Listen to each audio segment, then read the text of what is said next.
আসসালামু আলাইকুম রহমতুল্লাহি ওবরাকাত। গাইস, কেমন আছেন? আশা করি ভালো আছেন, ভালো থাকবেন। নামাজ কারা পড়েছেন আজকে? ফজর নামাজ। দেখেন, ফজর নামাজটা পড়ার পর যারা যারা ফজর নামাজ পড়েছেন, আপনারা কমেন্ট বক্সে জানাবেন যে আপনাদের কাছে কেমন তৃপ্তি লাগেছে।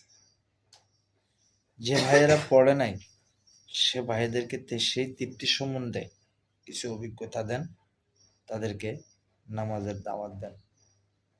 আপনারা যারাই নামাজ পড়েন, যারা নামাজ পড়ে না, আপনাদের প্রতিবেশী, বন্ধু বান্ধব, ভাই বোনেদের, আত্মীয় স্বজন, পরিবারের যারা, তাদের কাছে এই নামাজের দাওয়াতটা আপনি পৌঁছানোর চেষ্টা করেন। কারণ তাদের কাছে যদি এই দাওয়াত আপনি না পৌঁছান, তাহলে আমি জানি না, আমি যদি দাওয়াত না পৌঁছাই তাহলে আমার নামাজ হবে কি হবে না সেটা আমি জানি না।